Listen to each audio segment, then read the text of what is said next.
Dub Nation. After the final buzzer.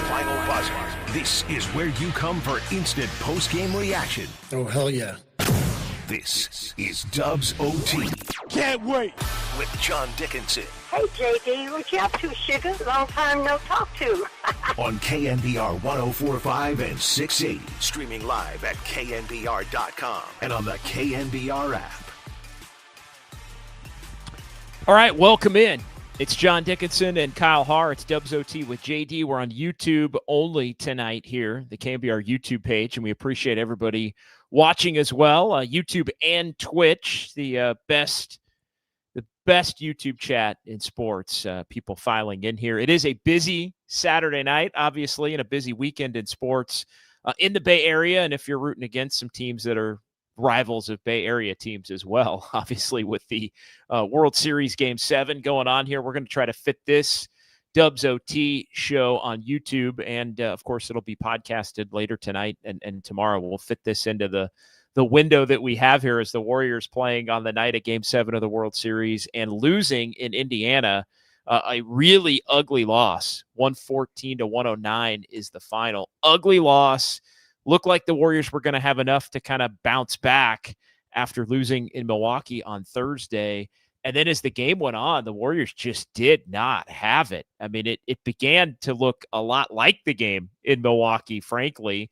And they weren't hitting shots and too many turnovers at times, although not into the 20s. The Warriors end up with just the 16 turnovers. But it always begins and ends with your best players, and Stephen Curry, minus 21.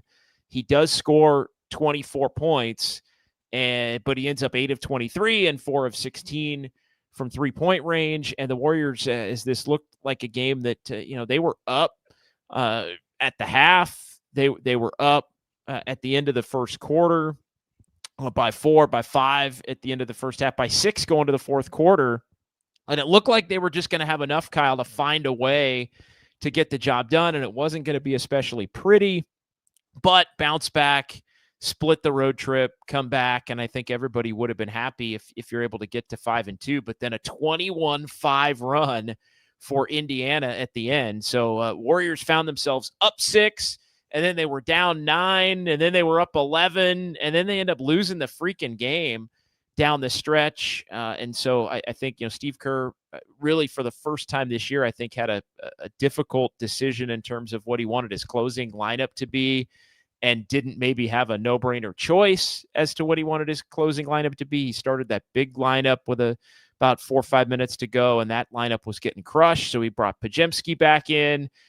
That lineup ended up not faring really any better. The starting group that the Warriors were before the loss tonight, 3-0, when that Curry, Podziemski, Butler, Kuminga group started the game along with Draymond Green. So bad loss, Kyle. We'll get into a lot of Kyle's clicks throughout the course of the next hour, and we will keep it another hour and get into a lot of the details. But this team's 4-3. They go 0-2 on the road trip. And now you look at this team overall, and they are 1-3 away from Chase Center. And the big overarching takeaway for me is they just have had a really difficult time in the 3 road games after the opener in LA of generating energy and focus and intent. And it starts with the veterans. It starts with the best players. I'm not putting this on the young guys tonight, because as we talked about after the Portland game, I just don't think the Warriors' young players are good enough to carry the load on nights where the veteran players aren't really playing well. And we've seen the difference in Portland and Milwaukee versus, say, a home game against Memphis, where the veteran guys are locked in. And then that's the game where Podziemski and Kuminga and Moody are along in lockstep for the ride with the veterans, and they can kind of coast in a game like that. But the young guys take their cues, and I think the game is eased up for them based on the veterans playing well. And the veterans did not play nearly well enough for the Warriors to get this game against a Pacers team that is just woefully undermanned. And I mean, woefully undermanned, and hadn't had a win. So the first win And, we talk about the Bucks game and, do games age well or not? We'll just throw it out there because we're going to be real. The Bucks didn't have Giannis the other night. They beat the Warriors. Warriors kind of laid an egg, and the Bucks got Giannis back today and got beat at home by Sacramento with Giannis playing. And the Kings have been one of the bigger jokes to begin the year in the first 10 days. So some of that's the nature of the NBA, Kyle, but the loss in Milwaukee doesn't exactly age well with what the Bucks put out there tonight in Milwaukee. Just a bad loss all the way around. Yeah, bad. Give me your thoughts. Bad loss. And I think I point to a lack of intensity on these two road games. I think the intensity has not been there. And I actually thought when the Warriors pushed their lead to 10 points with that Guy Santos, Quinn Post, Jimmy Butler, Pods, and Kuminga lineup, I believe, and Guy got like 3 offensive rebounds. That was like the only sign of intensity that I saw in this game. Frankly, what was the hustle from Guy. I liked Quinn Post, but the sense of urgency also wasn't there, especially down the stretch when the starters came back in to finish the game. Yeah, you gotta bring it, and you gotta play 48. You're not going to play well for all 48, but I think you have to play with an enthusiasm that this team's just not good enough to show up and beat anybody, especially on the road, especially as an older team. And I think one of the things that continues to work against the Warriors, and again, this is not an excuse by any means, the Warriors have to acknowledge this and own it and suck it up on a night in, night out basis, but they still do get the opposition's best shot. And, you can whine and moan about it and say, oh, well, but if you're the Warriors, you can't whine and moan about it. It. It's been the same thing for a decade. And so that means you either have to build your roster to be good enough to overcome it, or you have to answer the bell when other teams that may not play well in their own right, but know they're going to keep competing against you because of the name on the front of your jersey, because the logo on the front of your jersey, because you're going up against a Steph Curry and a Draymond Green and a Jimmy Butler. And I think across the league that resonates with a lot of these teams that are maybe struggling, or teams that have some guys that are trying to make names for themselves. I mean, you look at Pascal Siakam is not a guy who's trying to make a name for himself. He's an NBA champion. He was damn near a 2-time NBA champion, might have been, had Tyrese Halliburton not gotten hurt in Game 7 of the NBA Finals back in June. And Aaron Nesmith, I mean, he's just getting he goes for 31 tonight. Quentin Jackson goes for 25. This is a game where, you get beat by the 31 from Nesmith. You get beat by Siakam's 27, 5 and 3, and then Quentin Jackson's making all the big play. 25 points to go with 10 assists. No turnovers either. He controlled Jackson. the game. He controlled the game. So again, ugly loss for the Dubs. So they are now 4-3, and it's kind of back to the drawing board. And we're learning more about this team as we continue on through the season, Kyle. But I think we're learning as much as you'd like to think that this team is good enough to take, to have. They can't take anything for granted. They just cannot take any game for granted, and especially on the road. And it's unfortunate. Steph looked a little hobbled tonight. Steph looked a little tired tonight. Steph looked a little old tonight. Like, whatever you want to say. I know there were a couple of people I saw on social media saying, well, maybe Steph shouldn't have played tonight. Well, Steph didn't play tonight. They would have got beat. It's, and maybe not. Maybe this is one of those where if the Warriors, they get a bump from some of their guys that are out, we see it across the league. Sometimes teams that give their main guys some time, a night off, that the other guys step up and play well, and maybe the other team lets down a little bit. But look, this is not a back-to-back. This is not a third game in 4 nights. It is fourth game in 6 nights, I guess, if you go back to Monday.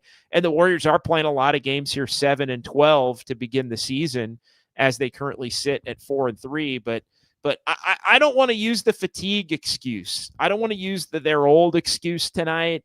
I really look. suck it up. You know what this team, coming into the year, is going to need in an attempt to achieve their goals, which is top 6 seed, top 4 seed, win enough regular season games to be able to avoid having to fight for the play-in, to avoid the play-in tournament in the final month of the season. And tonight's one of those games that frankly, because they didn't get a good enough performance from Steph Curry and because they didn't get a good enough performance from Draymond Green, they wind up taking the L. And this is one of those losses you look back at in January and February when your record isn't where you want it to be, Kyle. And you say, oh, well, now you got to work extra hard to get on a run to try and escape being in that position that you don't want to be in.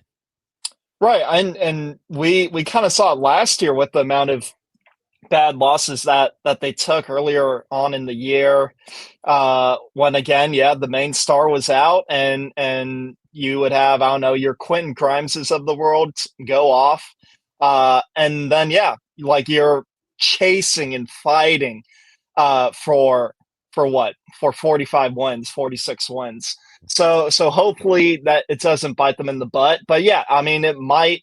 Like, all the games are equal, and even though you may have a better sense of how, like, what win total you need to get to a top 6 seed, but hopefully it's not, we're now chasing that at the end of the season and grinding like Jimmy and Steph extra hard at the end of the season just to get a top 6 seed. Well, and it just goes back to what we've talked about a lot here in the early part of the season. It's not so much about the opponent for the Warriors. It's about, maybe is there some travel involved? It's about, is there enough energy in the arena on a given night? Like, it isn't even, it doesn't matter who the Warriors play. In fact, the Warriors, I think you could make the case, Kyle, the Lakers on opening night, even without LeBron, that's a game where you get up for that game, right? Like, it's NBC, NBA and NBC for the first time in 23 years.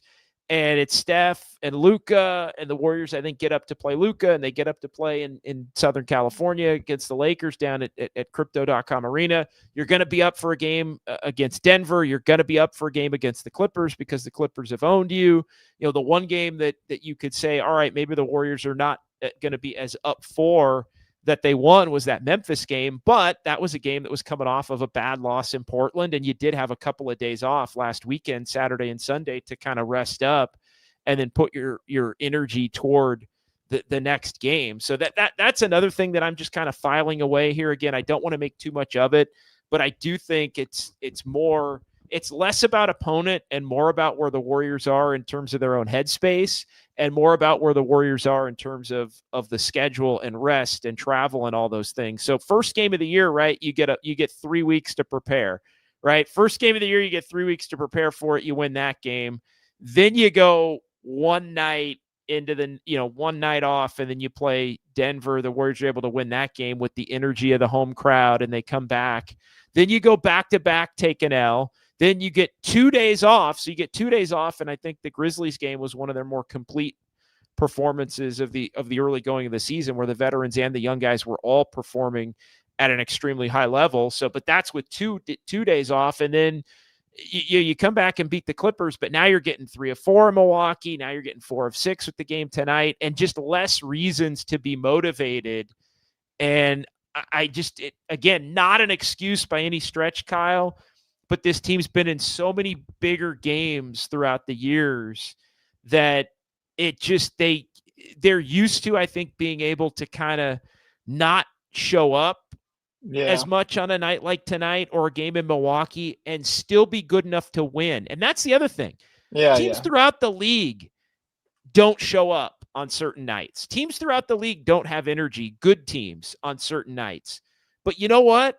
You got to be talented enough to be able to overcome the lack of fight. And here's the reality with the Warriors' big-time players being older and their younger players, I think, not truly being carriers.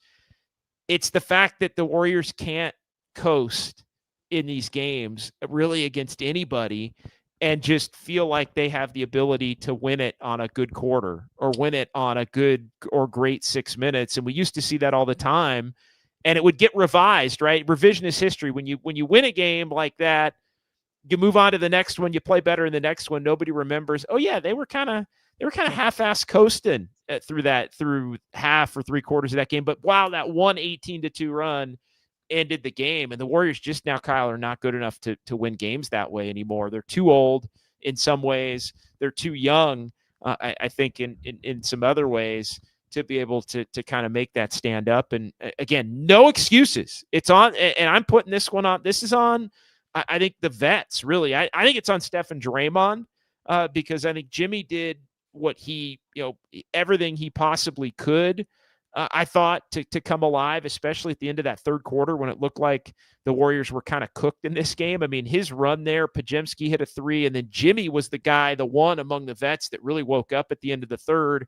Warriors go from down 9 to up, I think, 6 going to the fourth quarter. They push the lead all the way up until 11, and then it's supposed to be, all right, four minutes to go. Pacers make their run. You've got your vets in the game. And again, I don't love that Steph, Jimmy Butler, Kuminga, Draymond, Horford lineup as much as everybody else seems to. Tonight, I thought it did get exposed a little bit. I was skeptical in the Denver game. It worked in the Denver game. That lineup started to get shredded, and then Kerr goes away from it.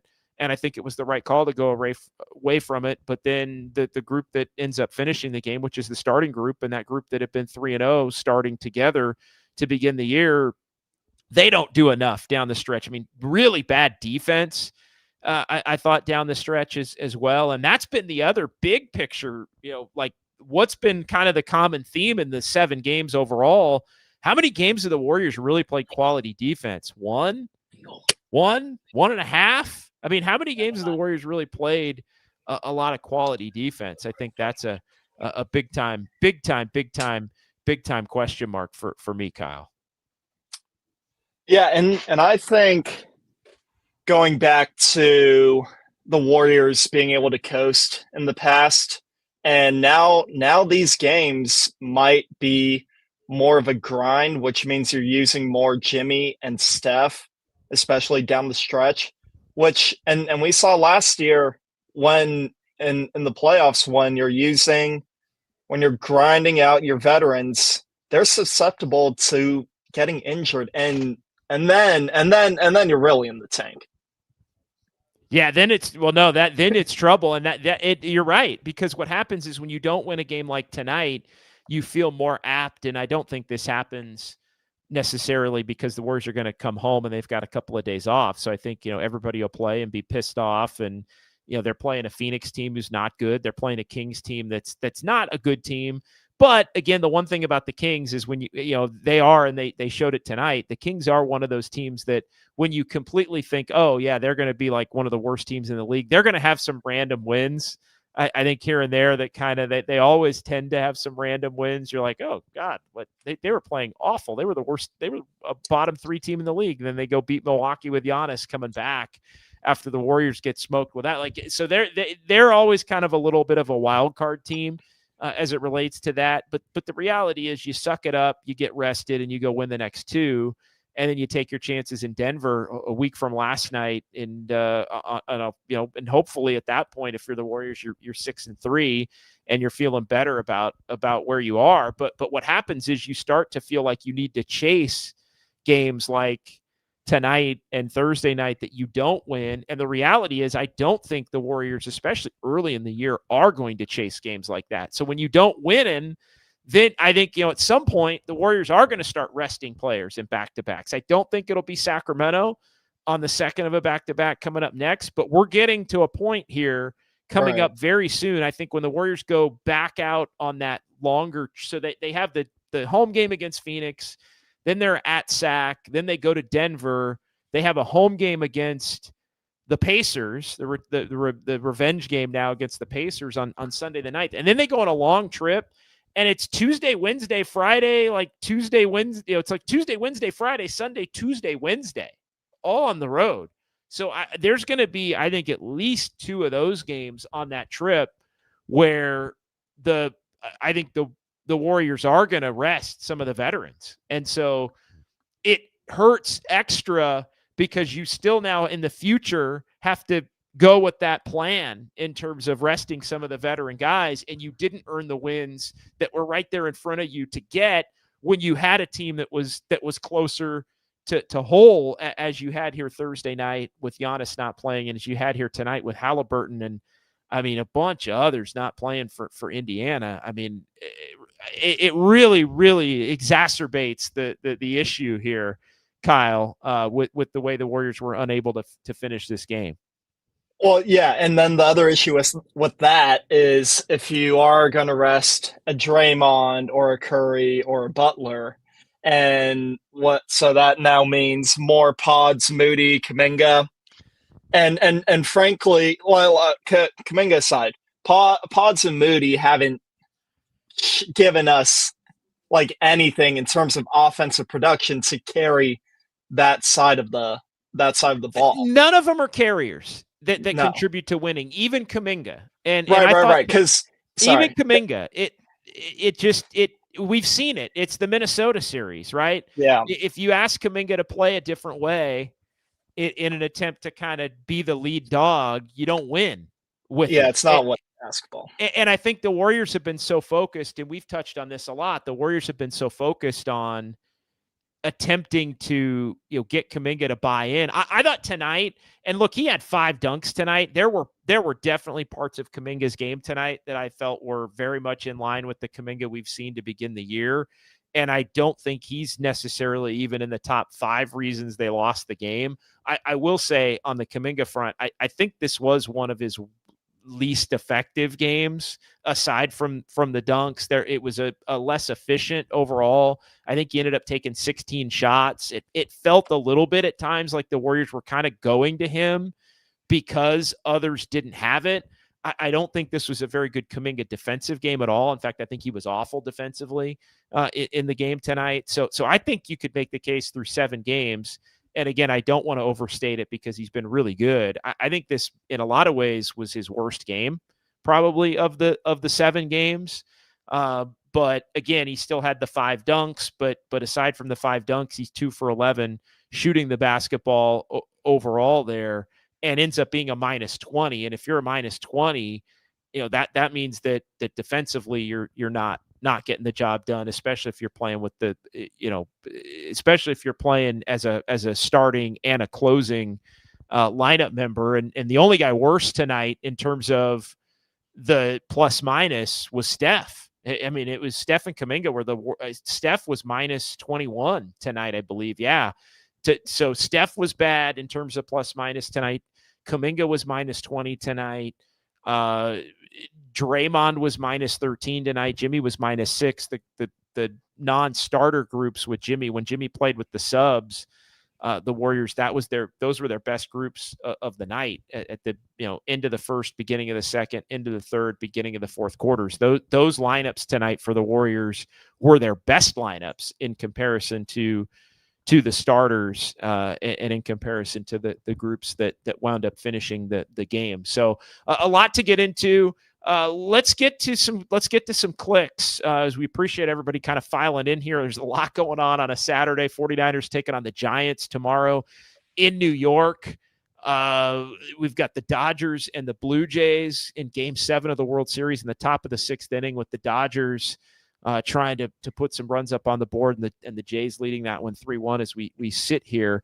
So we'll continue to keep everybody updated on that as we kind of find our lane here on this Saturday. Dubs OT with JD here on the Sports Leader. JC Mack, at this point, better for the Dubs to just keep losing so they realize how ridiculous some of the lineups are. Yeah, well, Kyle, we talked about it a little bit as far as the lineups go, and the Dodgers do pick up a run to make it a 3-2 game on a sacrifice fly with a couple out in the top of the 6th. So it looks like this one's really, really going down to the wire in Toronto. Yeah, I mean, what are some of the lineups? And I kind of mentioned this a little bit. The starting lineup, I've been pretty outspoken on, and that group did not play well at the end of the game tonight. But I do think that that right now their best starting lineup is Steph, Podziemski, Jimmy Butler, Jonathan Kuminga, and Draymond Green. The best of how everybody that's gotten an opportunity has to play together early on in this season. That group was, the Warriors were 3-0 when that group started. This is the first loss with that group starting. They were 1-2 in the games in which they started the big lineup, but not to make too much about any of that. But I mean, I look at, that lineup tonight wasn't as good. I mean, I look at, tonight was a night where, Horford continues to not really make shots, but he was a part of their better lineups. Moody, I think, Kerr's got to try to find some more minutes for Moody. I mean, really their best lineups. What lineups would stand out to you as ones, or maybe even just some individual players? Because he went away from GP2 after GP2 had played a little bit early. Their best group tonight was the Podziemski, Moody, Jimmy Butler. I'm looking at it. It was Podziemski, Moody, Jimmy Butler, Draymond Green, and Quentin Post, I believe, was their best overall group tonight. That started the second and the fourth quarter. I think Horford maybe started the second, and then Post came in for him relatively quickly. But what are the ridiculous lineups? And I encourage JC Mack to also kind of jump in there, because tonight was not a night where I thought Pods was terrible. Tonight was a night where I thought Moody was pretty solid. Again, I think both of them made more of an impact positively on the game than even Kuminga did, aside from the 5 Kuminga dunks. But I think Les Payton's been one thing that we've talked about a lot. He only plays 9 minutes. I don't know, Kyle, where are you on the lineups that you would want to see more of, or the individual players maybe that you'd want to see less of? I mean, tonight was a positive Guy Santos night. Kerr went away from Payton and went to Guy Santos. Santos gave him a lift. I think the one thing we've seen, though, is when the Warriors are really searching, and when they're not playing as well, Kerr really search, and it leads to just so many different lineups that it feels like, other than maybe that starting group, finishing group, start of the second, start of the fourth, it feels like everything else is really being tinkered with to a dramatic extent on a night in, night out basis. I know Kerr has already said that Kuminga has earned the right to be a starter going forward, but their best lineup, I mean, just going back to last season in the regular season when they acquired Jimmy Butler, the with Moody in there, Pods, right? Moody, Butler, and Draymond. And we haven't seen a lot of that lineup. I don't think we've seen that lineup at all. And that's fine because of the emergence of Kuminga, but now you're really struggling to find a solid second unit because Horford hasn't really given you much coming off the bench. Neither has GP2.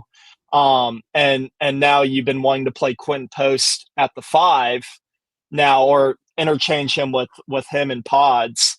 So if I were to want to see a lineup being used more often, I think it would be that lineup. Because there was a lot of success with it last season, and Moody was a 40+% 3-point shooter towards the end of the season last year. I think I would want to see more of that. No, I think that's the group. I think, to be sure, I think that's the lineup. And then how do you go about doing it if you're not going to start it? Like, how do you get to that lineup if you're not going to start it?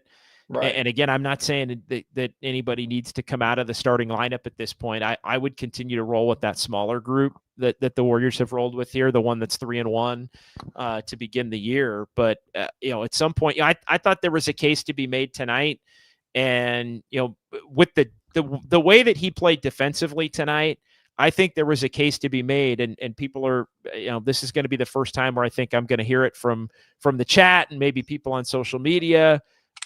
Tonight was really the first night I think you could make the case that Kuminga could have maybe not finished the game, because I don't think he played nearly as well as maybe he scored in the game. Less efficient, again, bad defensively. It would tonight have been a game where maybe you look to finish with that group. He went to the big group and then quickly went away from the big group. Could tonight, if you're strictly playing plus minuses, Kyle, to your point, if you're strictly playing the plus minus game, and Steph's going to be out there regardless, Draymond's going to be out there regardless, Jimmy's going to be out there regardless. I mean, 19 out of 20 times those guys are your guys.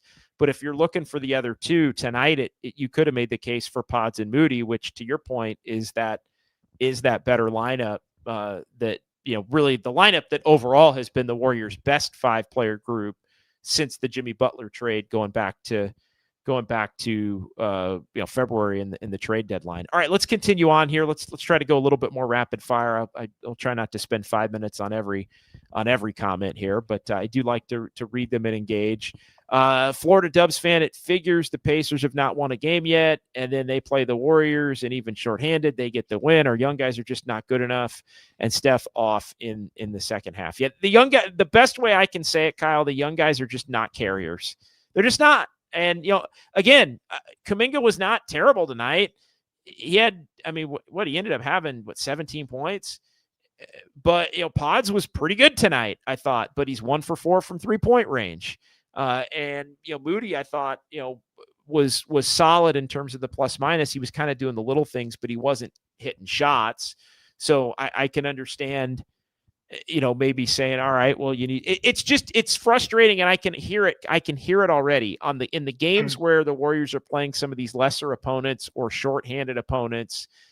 It's like, damn it, young guys, step up. And this is your time to shine. And they just can't do it unless the main guys are doing their thing and kind of controlling the game. Even the stretch where Pods played, I thought his best basketball of the night, that was the stretch where Jimmy was dominating the game, right? That was the stretch where Jimmy was the best player on the court at the end of the third quarter and kind of the beginning of the fourth quarter. That was Jimmy being the man. So yeah, I think Florida Dubs fan says it pretty well. Kyle, you get a quick thought on that. We can get to the next one too. I just think the Warriors are at their best when they're getting good contributions from the bench, and they have, Buddy Hield has not done really anything. I don't know what his 3-point field goal percentage is to start the season, but it's pretty low. Al Horford hasn't given you much offensive production either. Horford's been bad. Horford for the most part has been just bad. He's not defending. He's not hitting shots. Teams are kind of attacking him, when he's on the court and able to score on him. I don't think it was as pronounced tonight, but he's had some really bad games among the 5 that he's played to this point. And maybe that's why tonight was one of the better ones. Tonight might have been one of the or the less bad ones, honestly. Yeah. No, he's been, and I really thought that it was actually a really good get because he was a stretch 5 that could let Draymond play the 4, and Horford's a better perimeter defender than Looney. I thought it would work better than what we've seen thus far. But I think since Horford has been bad, maybe we see more post, but maybe what I want to see is maybe more Draymond at the 5. I know Kerr doesn't want to do that, but I think they have to keep starting it. And again, I think what they're going to have to do is find ways to get him off of it early in the game. You can start it that way, but then, all right, does Horford come in for Draymond, or does Horford come in for Kuminga, and then you move Draymond to the 4? I think those are the things. Or does Moody come in for Kuminga, and you play that other group that we've talked about that plays well together in some of these stretches. Our buddy Gene McIntyre, this is a bad loss. Joe H., what a total embarrassment of a loss. Gene again. Does this mean 0-13 versus teams who have guys that sit out? Yeah, Kerr said it was 0-12 after the game against Milwaukee. And Halliburton's one of the best players in the league. No Mathurin, no Toppin. No Mathurin, no Toppin. They had a bunch. It's really, really, really, really, really bad. Although we've seen Siakam continue to give the Warriors problems through the years. Andis Brown, this is just a bad bad loss. Pacers were on a back-to-back, extremely shorthanded. What the hell was that? And yeah, I mean, it also just goes to show that, even on a night where, because that was kind of my overarching takeaway in this thing, like early on, it's like, all right, the Warriors were kind of flowing in transition early, late first quarter, the Pacers get on a run with the bench, and Siakam kind of takes it over a little bit there at the end of the quarter. But the Warriors are kind of cruising a little bit, and then Siakam gets it going into the quarter, ends up 5 for 5, 10 points in the quarter. It's a 4-point game when it looked like maybe the Warriors were going to be up by more. And then, the Warriors are at second quarter, most of that quarter, they're up. Pacers are cutting it, but the Warriors push it back out late in the half, and then they jump from the lead there in the in the early third. They push it all the way up from what, a 5-point game all the way up into the 11, that 11-point range in that lead. And so it just ends up, or that was the fourth quarter.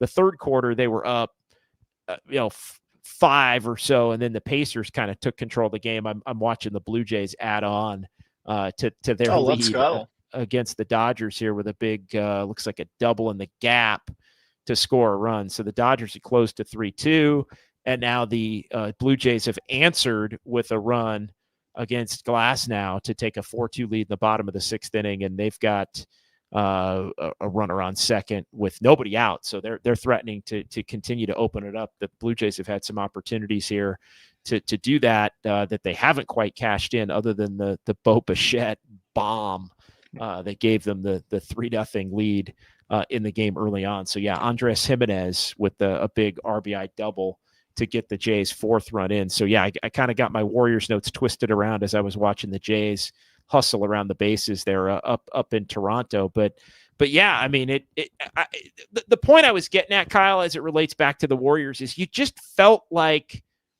even though they weren't playing well, and even though the game was more and more resembling the game Thursday as the game went on, you just felt like the Warriors, hey, Steph's playing, Draymond's playing, Jimmy's playing, like, you're going to find a way to get the 5-6 minutes you need to make sure that you don't take that L when you're up 11 in the middle of the fourth quarter. Like, it just, that's the part to me that I think is the most confounding, to be up 11 and then you end up losing by 5 because you get outscored 21-5 at the end of the game. Like, regardless of how it got to that point, Kyle, once it gets to that point, you got to feel like you can close the game, even if you haven't really been perfect on the night.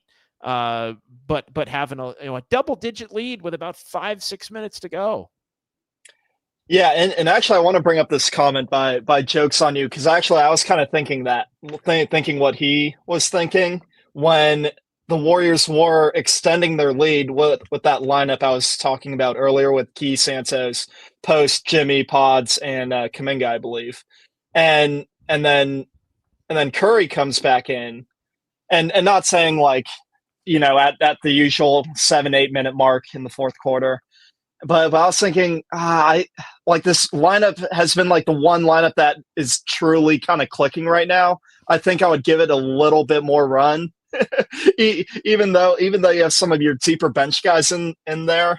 I mean, I don't know. Like, would you have stayed with that lineup maybe to the 5-minute mark, 4-minute mark? I don't know. I mean, maybe, but then if they get back in the game against that group, and I saw a few people saying, well, Steph basically rested 12 full minutes. Yeah, because he went out he went out a little bit earlier in the third quarter than normal.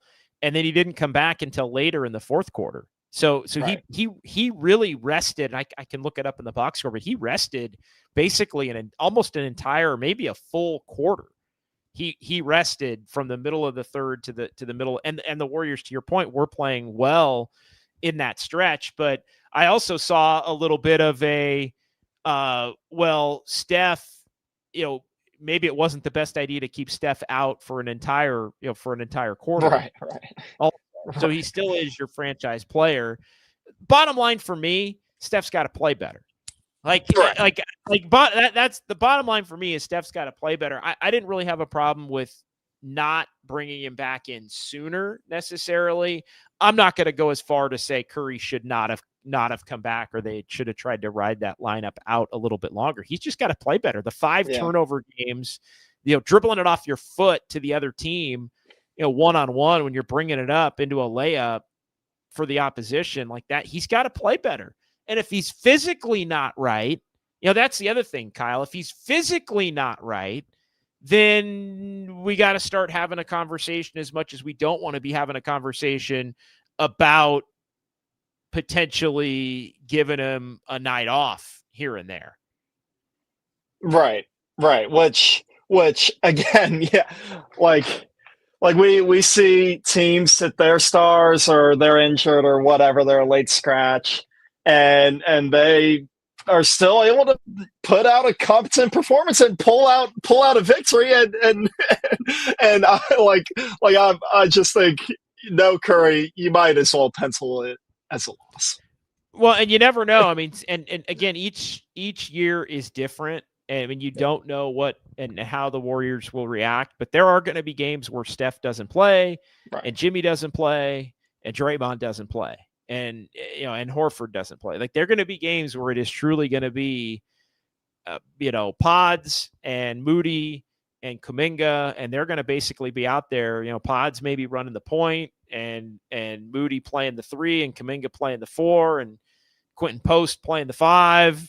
I mean, those are going to be. I mean, you pick your other guy that's out there with them. Maybe it's Buddy. I don't know. Maybe it's GP, depending upon on the night. But there are going to be nights where the Warriors are going to start that group. And again, that does not seem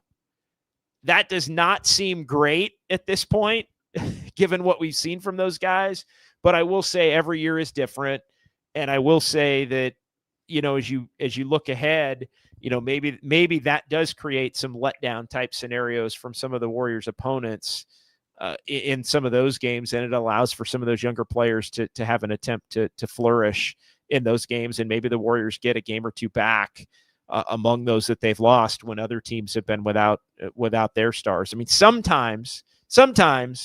Again, I'm not sure it will, given the way that the Warriors are kind of structured. I'm a little skeptical, but sometimes those types of games do have a tendency to even out, where you play a team that probably should beat you on a given night. And let's be honest, most teams should beat the Warriors if Steph and Draymond and Jimmy are not playing. Like, probably 20, 25, 26 of the other 29 teams should beat the Warriors on those nights, especially if you're doing it on the road in the opposition's building. But quite often that doesn't wind up being the case. All right, let's continue. Clifford Peterson. Kuminga was good offensively, bad defensively. Yeah, I thought he was. I don't think he was. He was solid offensively. He scored, but again, I don't think this was he had 5 dunks and then he was 2 for 11, other than the 5 dunks. So this was a little bit more of an inefficient Kuminga offensively. He only got to the free throw line 2 times. I'm looking at the shot chart, as I often like to do, Kyle, as it relates to Kuminga. I mean, he had 17 points again, but 7 of 16. Again, What do you want that? You want that to be like 7 of 10 for Kuminga. You don't want it to be 7 of 16. And there were, a couple. He was 1 for 3 from 3, hit the one long wing 3. They're daring him to take it, and he wants to take it. I wouldn't be taking any of those wing 3s, but he's hit enough 3s, I think, to this point so far to where I can't really have that be a complaint. But there were more instances of not finishing in the paint tonight for Kuminga at the level. He was 6 of 12 in the paint. And then there were a couple of more of the little mid-range, couple mid-range tonight, which are shots that I think, they don't necessarily want him to take. But I also did get the impression tonight that the Warriors were and sometimes they do this. And again, this is on the vets, not on him. There are times where, and I thought it happened tonight, where the Warriors just couldn't get into their offense and just kind of threw it to Kuminga. And it was almost like, go, dude, like bail us out, man. Like, it was not the same Kuminga offense that we've seen, other than, he was in that dunker spot a lot. He drove against zero defense a couple of times for dunks. Like, again, he played well in stretches. Like I said, I don't want to say it was a bad offensive game, but in comparison to the first 6 games we've seen from Kuminga, I think it was closer to the bottom than the top because of the lack of efficiency. I noticed that too about the offense, like way too many shot clock winding down type shots. 100%. Let's see. 100%. Let's see. JD, sometimes age doesn't show up as athleticism, but effort. The team looks like they just don't have that hunger anymore, just can't muster it every day, old men. I mean, I think it's well said. They clearly can't muster it every single day. And they can muster it for the Lakers, and they can muster it for the Nuggets, and they can muster it at home coming off of an ugly loss.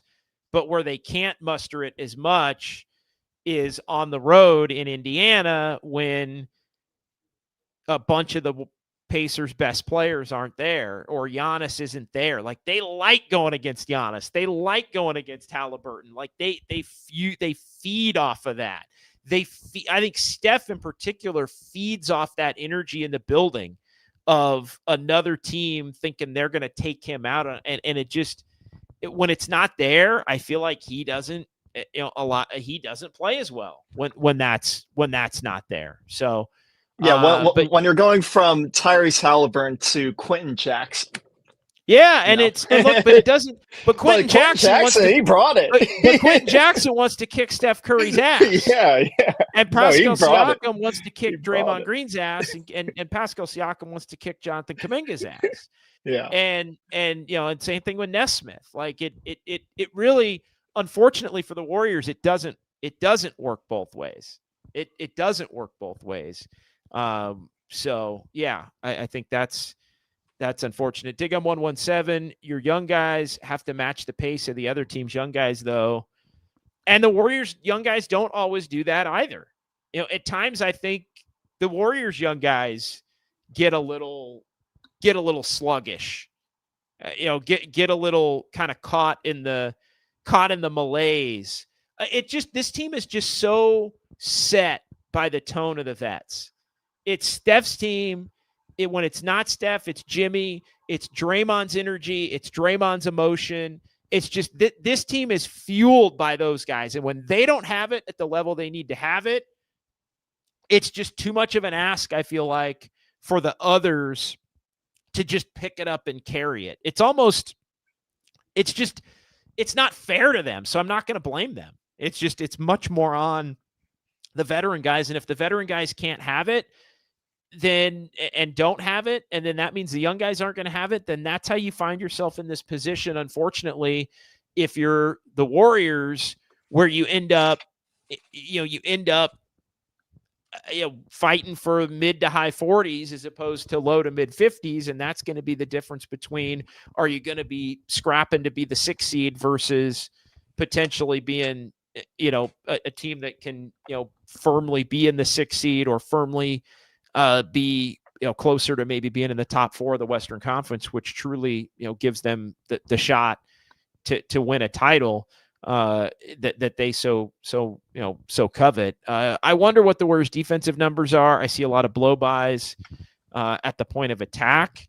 Yeah, the Warriors' defensive numbers, and we'll do some digging on that in the next couple of days. It really is too early. I know I've said this a lot, Kyle. I don't really look a ton into some of the individual offensive rating, defensive rating until you truly get to about 15 or 20 games. And we're about halfway we're about a third of the way to 20. We're about halfway to 15.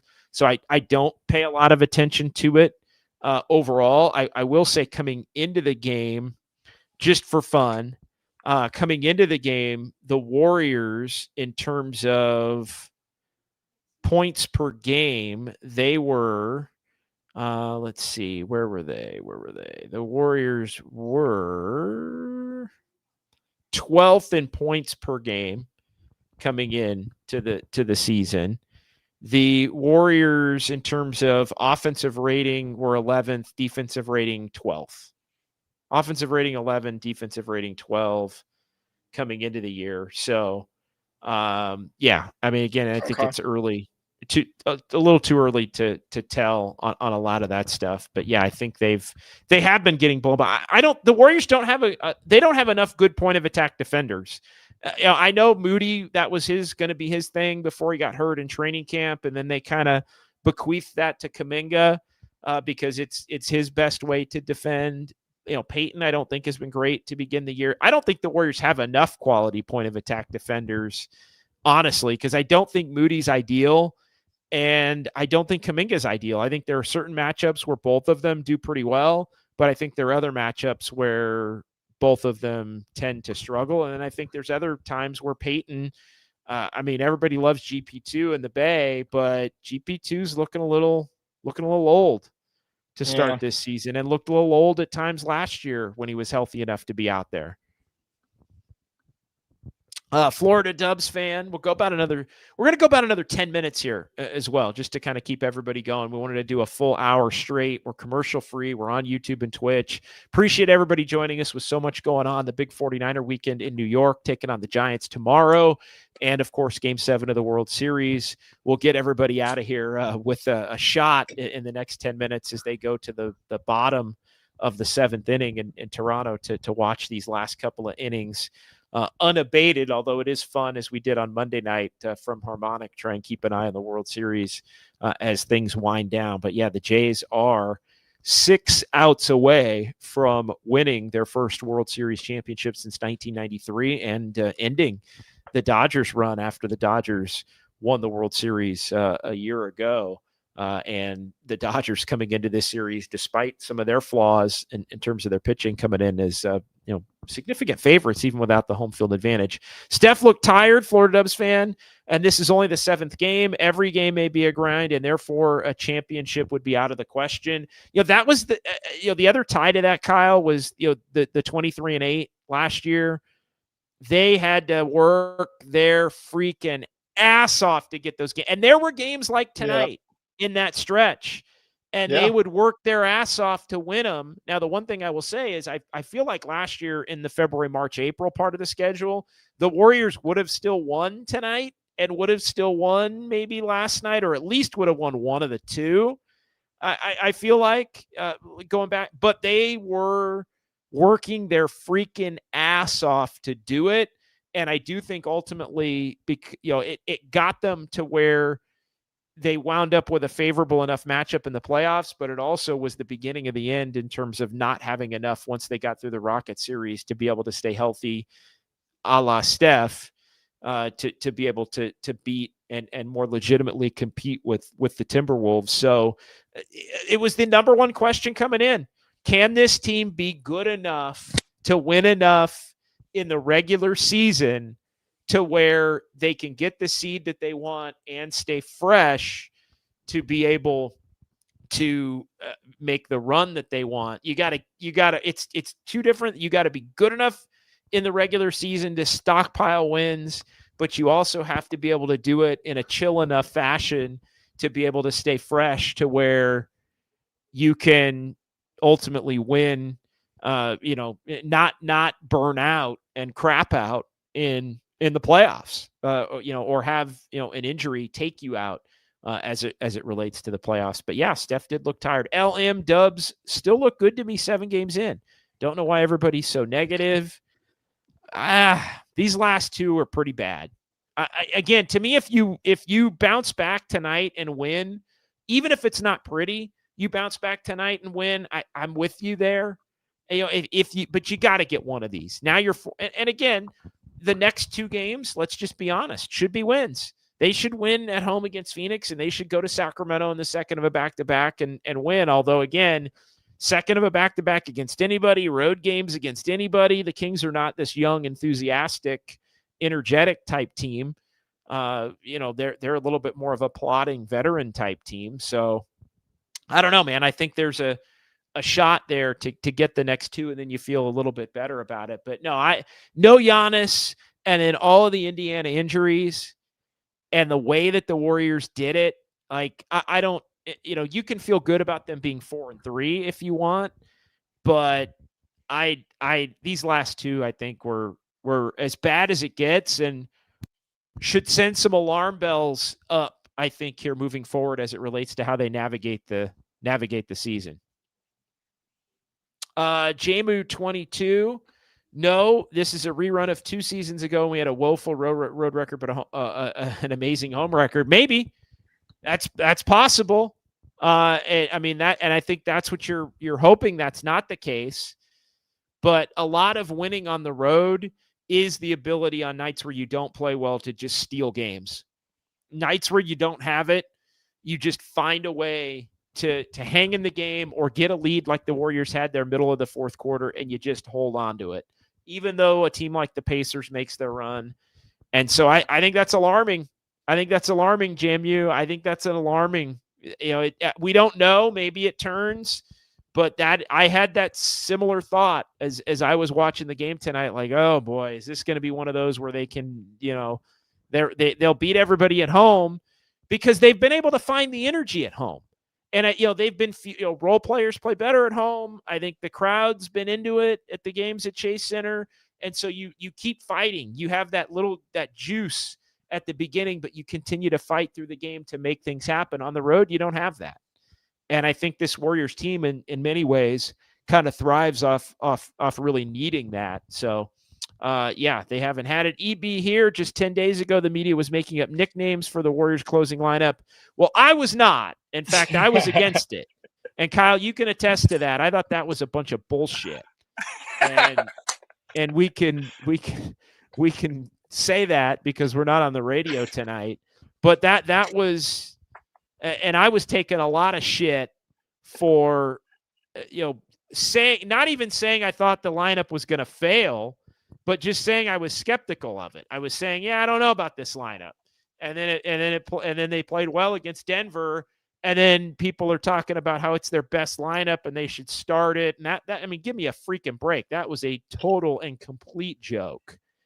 So yeah, and now after watching how many games has it been since Denver? 3, 4? Yeah. No, that was game 2. So we're 5. We've had 5 since then now. Yeah, and that was probably the only game Horford probably played well in too.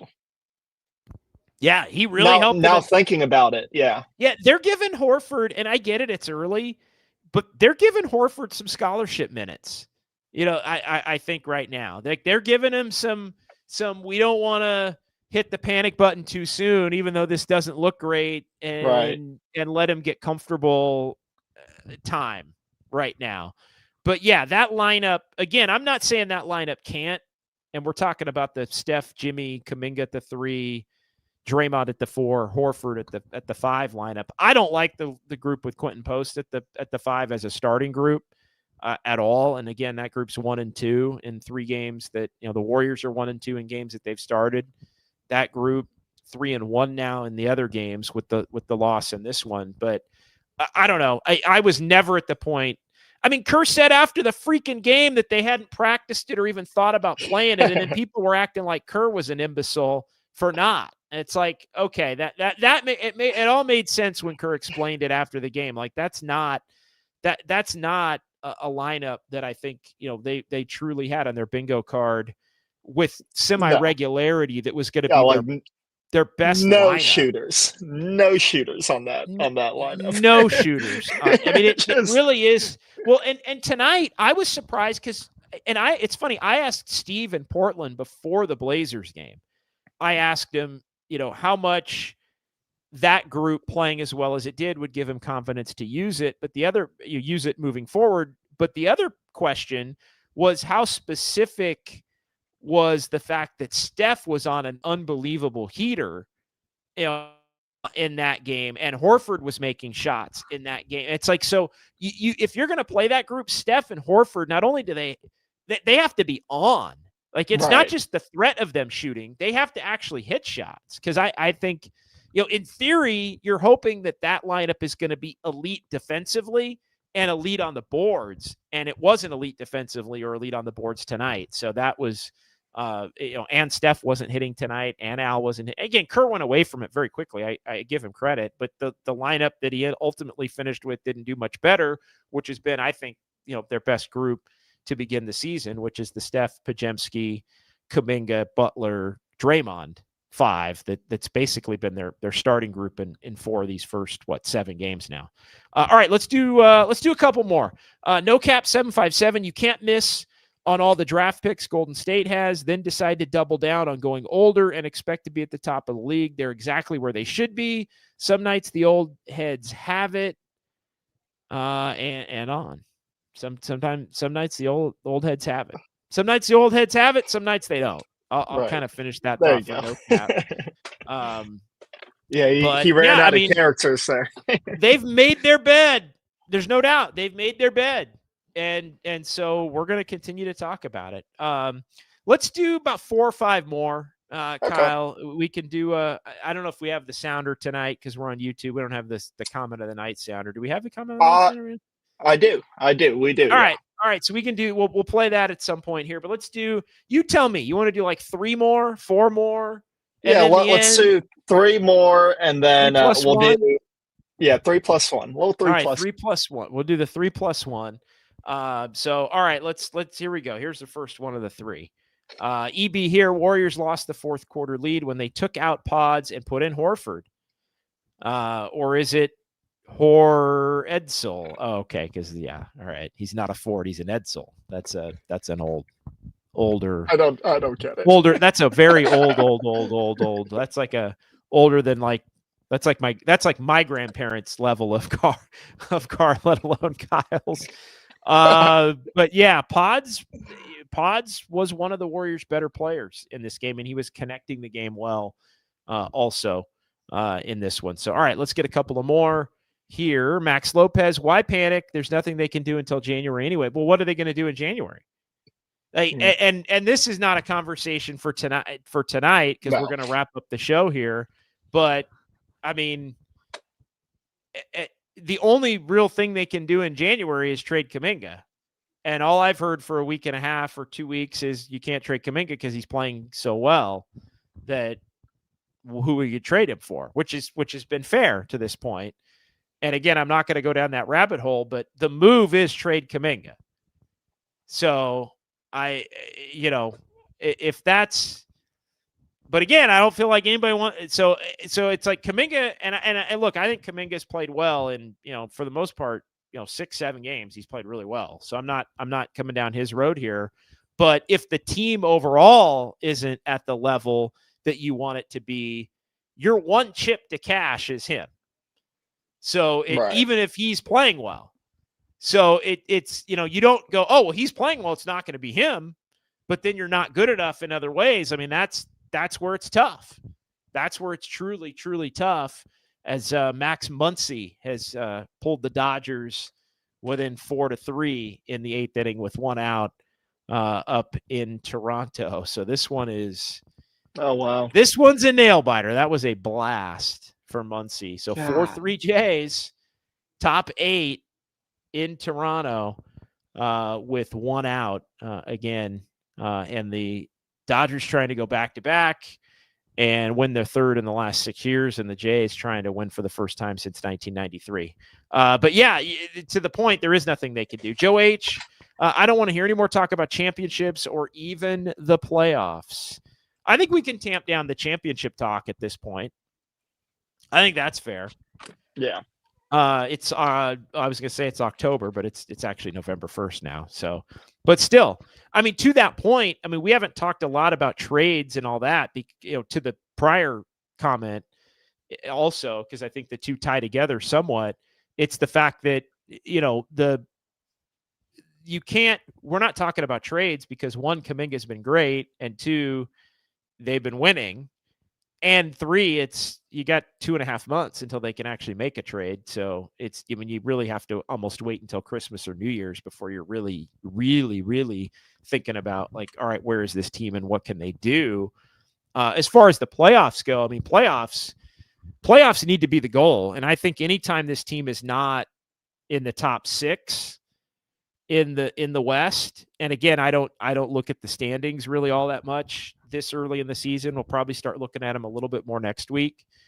You got to get at least 5-6 games in to really look at the standings. So, but anytime you look at the standings, it becomes if the Warriors are not in the top 6, then I think their regular season is disappointing at that point, especially considering the fact, Kyle, that they haven't dealt with any significant injuries yet or rest of Steph and Draymond and Jimmy, or Steph and Jimmy and Draymond, however you want to order them. So one more plus plus our comment of the night. One more Andis, plus one more. Final. So Andis, Pacers have some weird ownage against the Warriors, 9 of the last 12. 9 of the last 12.